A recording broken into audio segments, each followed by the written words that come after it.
రాకాలోకంకి స్వాగతం. ఈ కంటెంట్ మీకు నచ్చినట్టయితే లైక్ చేయండి, మీ బంధుమిత్రులకు షేర్ చేయండి. ఇప్పటి వరకు సబ్స్క్రైబ్ చేసుకోకపోతే సబ్స్క్రైబ్ బటన్ని నొక్కండి. అదేవిధంగా బెల్ ఐకాన్ని కూడా తప్పనిసరిగా నొక్కండి. జూన్ 9వ తారీఖు భారతదేశపు నిర్మాణ రంగ చరిత్రలో ఒక మైలురాయిగా మిగిలిపోతుంది. మన పత్రికలు దీని గురించి పెద్దగా మాట్లాడకపోవచ్చును, మన మీడియా దీని గురించి పెద్దగా చర్చించకపోవచ్చు, కానీ ఒక ఇంజనీరింగ్ అద్భుతం ఆవిష్కృతమైంది. ప్రపంచంలోని అత్యంత ఎత్తైనటువంటి ప్రదేశాల్లో ఒకటైనటువంటి చోట సముద్ర మట్టానికి 11,500 అడుగుల ఎత్తున -20 to -30 degrees టెంపరేచర్లో మంచు తుఫానుల మధ్య, కొండ చర్యలు విరిగి పడడాల మధ్య, వీటన్నిటి మధ్య మన భారతదేశానికి చెందినటువంటి ఇంజనీర్లు, సాంకేతిక సిబ్బంది ఒక అద్భుతం చేశారు. అదేంటంటే, ఒక ఎత్తైనటువంటి హిమాలయపు కొండ లోపల 13.156 కిలోమీటర్స్, అంటే దాదాపు 13 కిలోమీటర్ల పొడవైనటువంటి ఒక సొరంగాన్ని తవ్వారు. ఈ సొరంగంలోని చిట్ట చివరి తవ్వకం పూర్తయి మొత్తము 13 కిలోమీటర్లు రాకపోకలు సాగించేందుకు వీలుగా ఒక సొరంగం ఏర్పడింది. ఈ సొరంగం కోసం గత అనేక సంవత్సరాలుగా మన ఇంజనీర్లు, టెక్నికల్ స్టాఫ్ వీళ్ళందరూ కూడాను పరిశ్రమిస్తూ చేస్తూ వచ్చారు. ఇది ఆనందోత్సవాలు, కేరింతలు, హర్షధ్వానాల మధ్య ఈ టనల్ యొక్క చిట్ట చివరి బ్లాక్ని జూన్ 9వ తారీఖున తొలగించారు. ఇటు నుంచి అటు వెలుగు ప్రసరించింది. సముద్ర మట్టానికి 11,500 అడుగుల ఎత్తున 13 కిలోమీటర్ల పొడవైనటువంటి సొరంగం.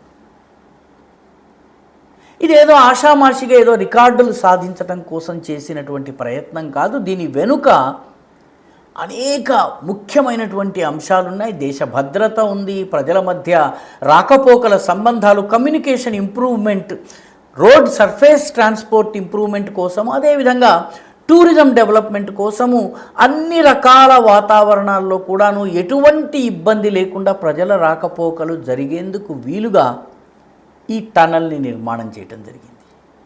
ఈ టనల్ పేరు జోజిలా టనల్.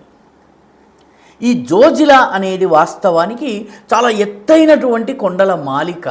ఇది జమ్మూ కాశ్మీర్ రాజధాని అయినటువంటి శ్రీనగర్ని, కేంద్రశాసిత ప్రాంతమైనటువంటి లద్దాఖ్ యొక్క రాజధాని అయినటువంటి లేహ్ని కనెక్ట్ చేసేటటువంటి పర్వతమాలిక. ఈ ఒక హైవే ఉంటుంది, నేషనల్ హైవే నెంబర్ 1 అనేది శ్రీనగర్ మీద నుంచి ఇటు కార్గిల్, ద్రాస్ వీటన్నిటి మీదుగా వచ్చి, జన్స్కార్ వీటి మీదుగా వచ్చి లే దాకా వస్తుంది. ఈ హైవే ఈ మధ్యలో అత్యంత ఇరుకైనటువంటి ప్రదేశము, కొండ కనుమ ఒకటి ఉంటుంది చాలా ఎత్తైన చోట. ఆ కనుమ పేరు జోజిలా కనుమ. ఈ జోజిలా కనుమతో ఒక పెద్ద సమస్య ఉంది. ఇది లే లడాఖ్ని, శ్రీనగర్ని కలుపుతుంది. కానీ సంవత్సరంలో 4-5 నెలల పాటు చలికాలంలో ముఖ్యంగా మంచు పడడం వల్ల ఈ మొత్తము కనుమ కప్పబడిపోతుంది. వాహనాల రాకపోకలు జరగవు. మామూలుగా కూడాను సాయంత్రం అయిన తర్వాత వాహనాల లే లడాఖ్ నుంచి ఇటువైపు కానీ, శ్రీనగర్ నుంచి లే లడాఖ్కి కానీ రావడం అనేది జరగదు. ఈ చలికాలం అయితే పూర్తిగా రాకపోకలు స్తంభించిపోయి లే లదాఖ్ అనేది మిగతా ప్రపంచంతో, భారతదేశంతో సంబంధం లేనటువంటి ఒక మంచుతో కప్పబడిన ద్వీపంలాగా ఉండిపోతుంది. ఇటు పక్కన చైనా ఉంది, ఉత్తరాన పాకిస్తాన్ ఉంది. కార్గిల్కి ఉత్తరాన అక్కడ ఉన్నటువంటి కొండ ప్రాంతాలు దాటినట్టయితే పాక్ ఆక్రమిత జమ్మూ కాశ్మీర్లోని గిల్గిట్ బల్టిస్తాన్ ప్రాంతం ఉంది. అక్కడ స్కార్దూలో పాకిస్తాన్ యొక్క నార్దర్న్ లైట్ ఇన్ఫాంట్రీ యొక్క కేంద్ర కార్యాలయం ఉంది.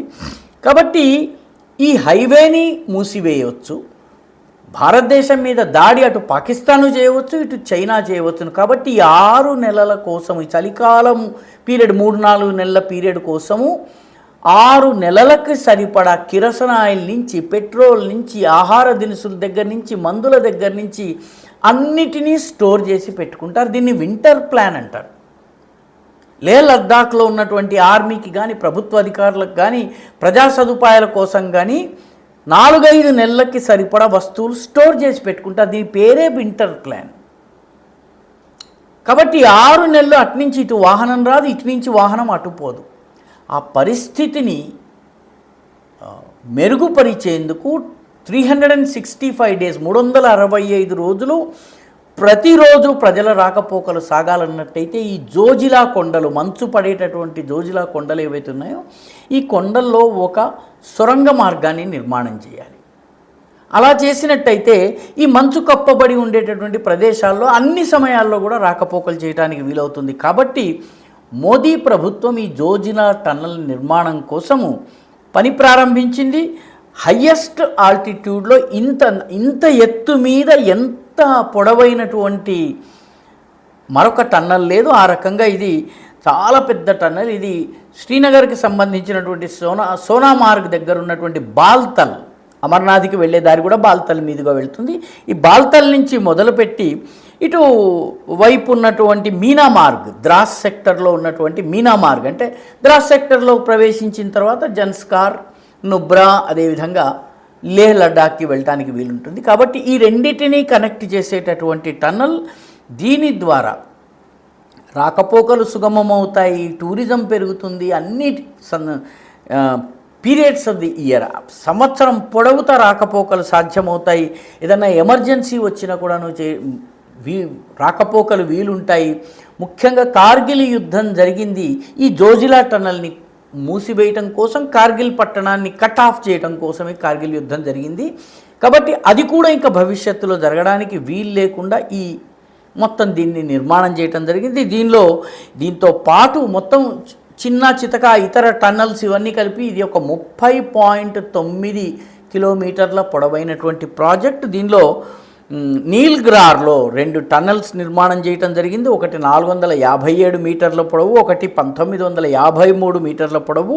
అదేవిధంగా ఒక కట్ అండ్ కవర్ స్ట్రక్చర్స్ ఒక 7 నిర్మాణం చేయటం జరిగింది. ఇవి 2 కిలోమీటర్ల పొడవైనవి. అదేవిధంగా ఒక స్నో గ్యాలరీని నిర్మాణం చేయటం జరిగింది, 450 మీటర్ల స్నో గ్యాలరీ. ఇవి కాకుండా 3 ప్రధానమైనటువంటి బ్రిడ్జెస్ కూడా నిర్మాణం చేయటం జరిగింది. అంటే 24x7x365 సంవత్సరం పొడవుతా రాకపోకలకి మార్గం సుగమమైంది. ఇది ఇంకా నిర్మాణం ఇంకా పూర్తి కావాలి. సొరంగాన్ని తవ్వడం అయింది. ఇంకా రోడ్డును కనుక రోడ్డు వేసిన తర్వాత వెంటిలేషను, సేఫ్టీ సిస్టము, అదేవిధంగా ఒకే సమయంలో రాకపోకలు సాగించడానికి, వచ్చేవి వెళ్ళేవి ఒకే సమయంలో వెళ్ళేందుకు ఒక 2 లేన్ రోడ్డు వేయడము, ఇదంతా కూడా జరగబోతుంది. న్యూ ఆస్ట్రియన్ టన్నలింగ్ మెథడ్ అనేటటువంటి దాన్ని ఉపయోగించే సిస్టమ్ని ఉపయోగించుకుని, దీని పేరు NATM, దీన్ని ఉపయోగించి దీన్ని నిర్మాణం చేయటం జరుగుతుంది. భవిష్యత్తులో కార్గిల్ ఒంటరి కాకుండా ఉండేందుకు, సంవత్సరంలోని చలికాలంలో ఒంటరి కాకుండా ఉండేందుకు 2 రకాల ప్రయత్నాలు జరుగుతున్నాయి. ఒకటి జోజిలా టన్నల్ నిర్మాణం జరుగుతోంది. హిమాచల్ ప్రదేశ్లో రోహతంగ్ కనుమ ఉంది. రోహతంగ్ కనుమ దగ్గర కూడా ఒక రోహతంగ్ టన్నల్ని నిర్మాణం చేయడం జరిగింది. దాని పేరు అటల్ టన్నల్. అది కూడా ఇప్పుడే పనిచేయడం ప్రారంభించింది. కాబట్టి హిమాచల్ నుంచి ఒక మార్గం ద్వారా లేహ్ లడాఖ్కి చేరొచ్చును. అదేవిధంగా ఈ జోజిలా కనుమ ద్వారా ఇంకొక మార్గం ద్వారా, జోజిలా టన్నల్ ద్వారా ఇంకొక మార్గం ద్వారా లేహ్ లదాఖ్కి చేరవచ్చును. కాబట్టి ఇది కేవలము ఇంజనీరింగ్ అద్భుతం మాత్రమే కాదు, ఇది దేశ రక్షణకి అత్యంత కీలకమైనటువంటి పరిణామం. ఈ వీడియో మీకు నచ్చినట్టయితే లైక్ చేయండి, షేర్ చేయండి, ఈ ఛానల్కి సబ్స్క్రైబ్ చేయండి. మీ అభిప్రాయాన్ని కమెంట్ల రూపంలో తప్పనిసరిగా పంపించండి.